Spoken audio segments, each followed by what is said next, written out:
बिस्मिल्लाहिर्रहमानिर्रहीम अल्लाहुम्मा सल्ली अला मुहम्मद व आले मुहम्मद। आज दोबारा हम लेक्चर में मौजूद हैं। आज का हमारा लेक्चर है क्रेविंग क्या होती है। कि जब भी आपको नशे के बाद जब तड़प महसूस होती है तो कैसे उसको हल किया जा सके। इसके लेक्चर को समझने के लिए पहले मैंने एक आपको बताया था मौला अली इस्लाम का कोड कि जब भी हम कोई काम करेंगे उसके आखिर सोचेंगे, यानी काम करने से पहले उसका जब आखिर सोचेंगे तो हमें पता चलेगा कि हम कैसे हैं। तो मौला इस्लाम का कोड हम 2-3 लेक्चर से सुनते हुए आ रहे हैं। तो रिहैब सिस्टम में भी अगर हमें तलब होती है, तड़प होती है, तो उसमें हम क्या करें, उसमें हम अपनी मेमोरीज को याद करें।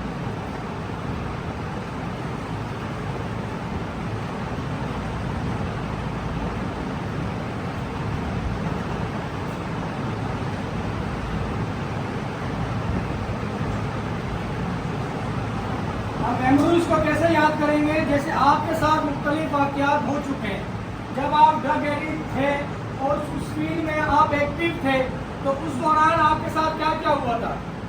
मुख्तलिफ वाक़यात हुए थे, किसी ने किसी को पुलिस ने उठा लिया, किसी की बहन को किसी ने शिकायत की, वालिद को की, वालिद साहब को की, बेटे को की।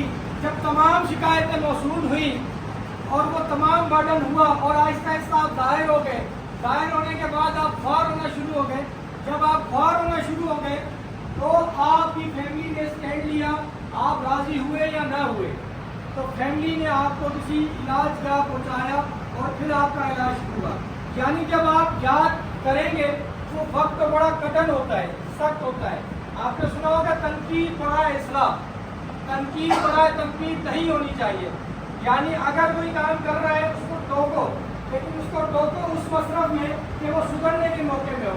उसको कभी ऐसा न टोको कि वो टोक के तनकीद को तनकीद में ले ले, सुधरने के बजाय वो खराब होना शुरू हो जाए। तो यादें जब हम करेंगे। और दूसरा मौला का कौल है, बेहतरीन शख्स वो है जो आपको आपके उयूब बताए। यानी आप में अगर कोई ऐप है तो वो बताए। वो ऐप क्या थे आप में, वो यही थे कि आप ड्रग लेते थे और ड्रग लेने की वजह से जितनी ख्वारियाँ हुई वो जब बताएंगे तो आपकी बुराई नहीं है। जब भी आपको तड़प महसूस हो कि मुझे नशा करना है और मैं 1 साल 2 साल छोड़ चुका हूँ, 3 महीने छोड़ चुका हूँ, और आप उस वक्त आप पुराना मरहला आपने याद करें। आप याद करेंगे कि आपकी मेमोरी में क्या था। आपकी मेमोरी तो भरी हुई तमाम बड़े गंदे किरदारों के साथ। अल्लाह पाक ने हमें 2 मुनकर नकीर दिए। उनका काम क्या होता है,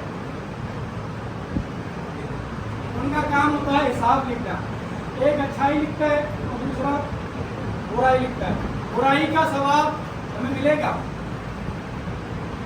अच्छाई का सवाब मिलेगा। जैसे लास्ट लेक्चर में हमने कहा था, अगर हम बुरा सोचेंगे और बुरा करने की कोशिश करेंगे तो हमारे गुनाह नहीं लिखे जाएंगे जब तक हम अटेम्प्ट नहीं करते। मैंने सोचा कि मैं गलत काम करूं तो उसकी बुराई नहीं लिखी जाएगी जब तक वो की ना जाए।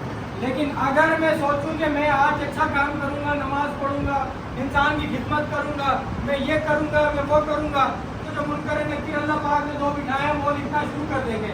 यानी आपके सोच पे भी सवाब मिलना शुरू हो जाता है। अच्छा, फिर अल्लाह पाक उसको अमली जामा पहनाता है। कभी कभी आप देखें आपको हवा में तीर मारते हैं अच्छाई का कि मैं ये कर दूंगा, हालांकि पता है डब्बा खाली है, हमारा लेवल नहीं है करने का, लेकिन अल्लाह पाक को लेवल बना देता है। अल्लाह पाक को करके दिखाता है कि जो आपने बोला था वो सही बोला था। आप खुद कभी कभी हैरान होते हैं कि हमारा तो ये लेवल ही नहीं था। ये अच्छाई की बड़ी